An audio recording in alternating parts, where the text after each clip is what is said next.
اعوذ باللہ من الشیطان الرجیم بسم اللہ الرحمن الرحیم قال اللہ تبارک و تعالی فی القرآن المجید والفرقان الحمید۔ سورۃ بنی اسرائیل کی آیت نمبر 41 ہے۔ اللہ پاک نے ارشاد فرمایا وَلَقَدْ صَرَّفْنَا، اور بے شک ہم مختلف انداز میں بیان کرتے ہیں، فی ھذا القرآن، اس قرآن پاک کے اندر، یعنی مثالوں کے ساتھ بیان کرتے ہیں، دلائل کے ساتھ بیان کرتے ہیں، اور جنت کی خوشخبریاں سنا کر بیان کرتے ہیں، جہنم کے عذاب سے ڈر سنا کر بیان کرتے ہیں۔ مختلف انداز میں مختلف مقامات پر ہم بیان کرتے ہیں اس قرآن پاک میں، لیذکروا، تاکہ وہ قرآن پاک کو سمجھیں اور سمجھ کر قرآن پاک سے نصیحت حاصل کریں۔ تو جب ان کو سمجھایا جاتا ہے، جب ان کو نصیحت کی جاتی ہے، وَمَا يَزِيدُهُمْ إِلَّا نُفُورًا، تو قرآن پاک کے اندر ہمارا سمجھانا، بیان کرنا ان کی نفرت میں اور اضافہ کر دیتا ہے۔ یعنی کفار مکہ کی طرف یہ اشارہ ہے کہ جوں نبی پاک علیہ الصلوۃ والسلام صحابہ کرام کو قرآن پاک پڑھ کر سمجھاتے تھے اور نیکی کی طرف بلاتے تھے، تو ان کی نفرت میں قرآن پاک کی دوری کے اندر اور اضافہ ہوتا تھا۔ بارش جب پڑتی ہے تو دو جگہ پر پڑتی ہے، گندی جگہ پر اور اچھی جگہ پر۔ جب پھول اور کلیوں پر بارش پڑتی ہے تو وہاں سے خوشبو نکلتی ہے، جب وہی بارش گندگی کے ڈھیر کے اوپر جب پڑتی ہے تو وہاں سے بدبو نکلتی ہے۔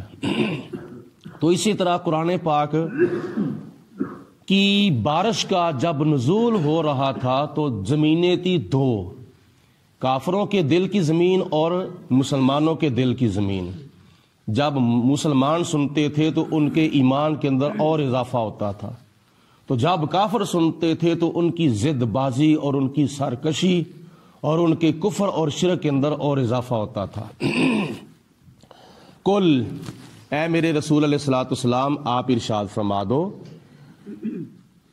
لو کان معہ آلہۃ، اگر کوئی اور الہ بھی ہوتا، اللہ تعالیٰ کے ساتھ کوئی اور اگر الہ، معبود، خدا، پوجا کی لائق اگر اور بھی کوئی دوسرا ہوتا، کما یقولون، جیسا کہ یہ کافر اور مشرک دعویٰ کرتے ہیں، یعنی اللہ کے سوا اوروں کو بھی معبود ٹھہراتے ہیں، لات کو، عزا کو، منات کو، حبل کو، بحیرہ کو، وسیلہ کو، صائبہ کو، حام کو، مختلف بتوں کو یہ خدا ٹھہرا رہے ہیں جیسا کہ ان کا دعویٰ ہے۔ تو پھر کیا ہوتا؟ اذن لابتغوا الی ذی العرش سبیلا، تو ضرور بر ضرور اس وقت دوسرا خدا اس عرش والے کی طرف کوئی راہ بنا لیتا۔ یعنی جب دو فریق ہوتے ہیں تو وہ آپس میں جھگڑتے ہیں، جیسے پاکستان اور انڈیا کا آپس میں اتفاق نہیں ہوتا اور ہو سکتا بھی نہیں، کیونکہ پاکستان مسلمان ہے اور انڈیا جو ہے وہ کافر ہے، ہندو ہے، سکھ ہے۔ تو جس طرح ایک بادشاہ کی کوشش ہوتی ہے کہ میں دوسرے ملک کے اوپر بھی قبضہ کر جاؤں، اور اس کی کوشش ہوتی ہے کہ میں اس ملک کے اوپر قبضہ کر جاؤں، خدا فرماتا ہے کہ کافروں کے بقول، کافروں کی بات کے مطابق اگر پوری خدائی میں دو خدا ہوتے تو پھر دوسرا جو خدا تھا وہ کیا کرتا؟ وہ ضرور بر ضرور عرش والے کی طرف کوئی نہ کوئی راہ بنا لیتا، یعنی خدائی کے اوپر قبضہ کرنے کے لیے۔ لیکن ایسا نہیں ہے۔ تو خدا کی ذات بابرکات نے فرمایا میں ہی رب ہوں، میں ہی خدا ہوں، میں ہی معبود ہوں، میں ہی الہ ہوں، میں ہی پوجا کی لائق ہوں۔ تو جس طرح ایک گاڑی ہو تو دو ڈرائیور ہوں تو گاڑی کے چلنے میں خطرہ ہوتا ہے، تو اسی طرح خدائی بھی جتنی ہے، مشرق تا مغرب، شمال تا جنوب، اس کے اندر ایک ہی خدا ہے، ایک ہی معبود ہے، پوجا کی لائق ایک ہی ہے۔ سبحانہ، تو وہ اللہ تعالیٰ کی ذات پاک ہے۔ وَتَعَالَى اما یقولون علوا کبیرا، خدا تعالیٰ پاک ہے اور بلند و بالا ہے ان کافروں کی کفریہ باتوں سے اور مشرکوں کی شرکیہ باتوں سے۔ اللہ پاک ہے اور بلند و بالا ہے۔ تسبح لہ السماوات السبع والارض، یہ جو ساتوں آسمان ہیں یہ سارے کے سارے، اور والارض، اور ساری کی ساری زمین، ومن فیہن، اور زمین و آسمان کے درمیان جتنی بھی مخلوقات ہیں وہ ساری کی ساری اللہ تعالیٰ کی تسبیح بیان کرتی ہیں۔ پہلے آسمان سے لے کر ساتویں آسمان تک ساتوں آسمان اور ساری زمین بھی اللہ کی تسبیح بیان کرتی ہے، سارے آسمان بھی اللہ کی تسبیح بیان کرتے ہیں، اور زمین و آسمان کے درمیان جتنی بھی مخلوقات ہیں سوائے کافر جنوں کے اور سوائے کافر انسانوں کے، سارے کے سارے سبحان اللہ سبحان اللہ سبحان اللہ کہہ رہے ہیں۔ سبحان اللہ کا معنی ہے اللہ پاک ہے، تو ہر چیز اللہ کی پاکی بیان کرتی ہے۔ وَإِن مِّن شَيْءٍ إِلَّا يُسَبِّحُ بِحَمْدِهِ، اور اللہ تعالیٰ کی حمد کے ساتھ ہر چیز خدا تعالیٰ کی تسبیح بیان کرتی ہے۔ وَلَٰكِن لَّا تَفْقَهُونَ تَسْبِيحَهُمْ، لیکن تم ان کی تسبیح کو سمجھتے نہیں ہو۔ اے دنیا والو، تم ان کی تسبیح کو سمجھتے نہیں ہو کہ وہ اللہ تعالیٰ کی تسبیح کیسے بیان کرتے ہیں۔ یہ بے زبان چیزیں جو ہیں یہ اللہ پاک کا ذکر کرتی ہیں۔ زمین و آسمان کے درمیان ہر چیز اللہ تعالیٰ کا ذکر کرتی ہے، درخت بھی خدا کا ذکر کرتے ہیں، پتھر بھی خدا کا ذکر کرتے ہیں۔ نبی کریم علیہ الصلوۃ والسلام نے ارشاد فرمایا، یہاں تک کہ جو تم روٹی کا لقمہ توڑ کر منہ کے اندر ڈالتے ہو وہ روٹی کا لقمہ بھی اللہ کی تسبیح بیان کرتا ہے۔ اور حضور علیہ الصلوۃ والسلام نے ایک حدیث پاک میں ارشاد فرمایا کہ میں ابھی تک اس پتھر کو پہچانتا ہوں جو پتھر میرے اعلان نبوت کرنے سے پہلے مجھ پر درود پڑا کرتا تھا۔ ایک روایت میں آتا ہے، مشکات شریف کی حدیث پاک ہے، نبی پاک علیہ الصلوۃ والسلام اور حضرت علی المرتضیٰ رضی اللہ تعالیٰ عنہ اور ساتھ ہی حضرت سیدنا صدیق اکبر رضی اللہ تعالیٰ عنہ تھے، آپ صبح کی نماز ادا کر کے جب باہر نکلے، باہر جنگل کی طرف سیر کرنے کے لیے، تو جناب علی المرتضیٰ نے اپنے کانوں سے سنا کہ ایک طرف سے آواز آ رہی ہے، الصلاۃ والسلام علیک یا رسول اللہ۔ یہ حدیث پاک کے روایت کے لفظ ہیں، ایک طرف سے آواز آ رہی ہے الصلاۃ والسلام علیک یا رسول اللہ۔ تو جناب علی المرتضیٰ نے حضور علیہ السلام کی بارگاہ میں عرض کی، یا رسول اللہ، یہ کون سا آپ کا عاشق ہے، کون سا آپ کا محب ہے جو بڑی محبت کے ساتھ آپ کے اوپر درود و سلام پڑھ رہا ہے؟ تو نبی کریم علیہ الصلوۃ والسلام نے فرمایا، علی، یا رسول اللہ حکم۔ فرمایا، وہ سامنے پہاڑ آپ کو نظر آ رہا ہے؟ ہاں یا رسول اللہ نظر آ رہا ہے۔ فرمایا، اس پہاڑ کے اوپر جو چوٹی ہے وہ بھی نظر آ رہی ہے؟ ہاں یا رسول اللہ نظر آ رہی ہے۔ فرمایا، اس چوٹی کے اوپر ایک پتھر پڑا ہوا ہے، وہ پتھر مجھ پر درود و سلام پڑھ رہا ہے۔ تو جب سیر کرتے کرتے اس پہاڑ کے اوپر حضور علیہ الصلوۃ والسلام چڑھ گئے، صدیق اکبر حضرت علی المرتضیٰ، تو جب وہاں پہنچے تو جناب صدیق اکبر نے عرض کی، یا رسول اللہ، یہ پتھر تھا جو آپ کے اوپر درود و سلام پڑھتا تھا؟ تو آپ نے فرمایا، ہاں یہ پتھر ہے۔ تو جناب صدیق اکبر نے اس پتھر کو اٹھایا، اپنے سینے کے ساتھ لگا لیا تھا۔ یہ ہے عاشقوں کا مقام۔ اور احد پہاڑ کے بارے میں نبی پاک علیہ الصلوۃ والسلام نے فرمایا، یحبنا، احد پہاڑ ہم سے محبت کرتا ہے، ویحبہم ونحبہم، اور ہم احد پہاڑ سے محبت کرتے ہیں۔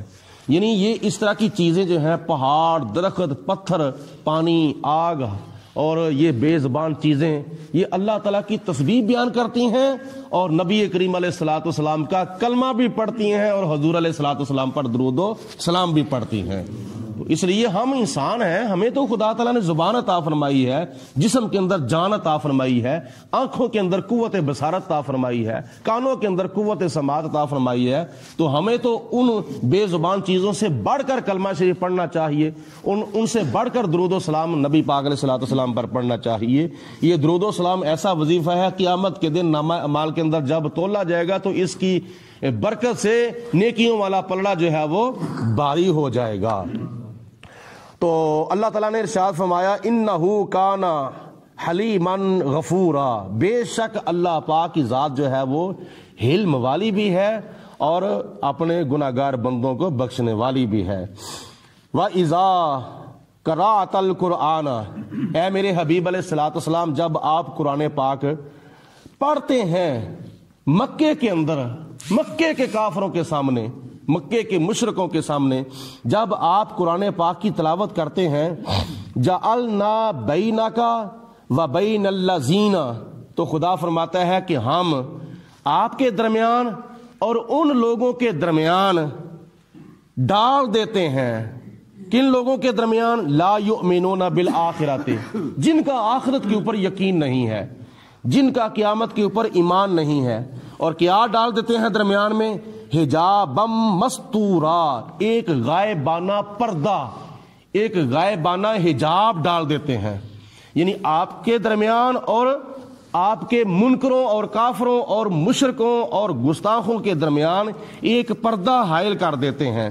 یہ آیت مبارکہ تب نازل ہوئی تھی جب ایک مرتبہ ایک جگہ پہ حضور علیہ الصلوۃ والسلام تشریف فرما تھے اور حضرت سیدنا ابو بکر صدیق رضی اللہ تعالی عنہ آپ کے ساتھ موجود تھے۔ تو ابو لہب کی جو بیوی تھی ام جمیل، وہ ایک پتھر اٹھا کے لا رہی تھی، اور اس کا مطلب یہ تھا کہ میں پتھر حضور علیہ الصلوۃ والسلام کو مار کے معاذ اللہ ثم معاذ اللہ حضور کو شہید کر دوں۔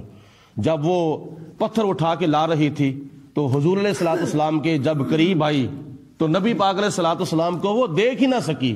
حضور علیہ الصلوۃ والسلام کو اس کی آنکھیں جو تھیں وہ دیکھ ہی نہ سکیں، حضور اس کو نظر ہی نہیں آ رہے، تو صدیق اکبر نظر آ رہے ہیں۔ تو ام جمیل ابو لہب کی بیوی پوچھتی ہے کہ اے ابو بکر، تمہارے صاحب کہاں ہیں؟ تمہارے آقا کہاں ہیں؟ تمہارے مولا کہاں ہیں؟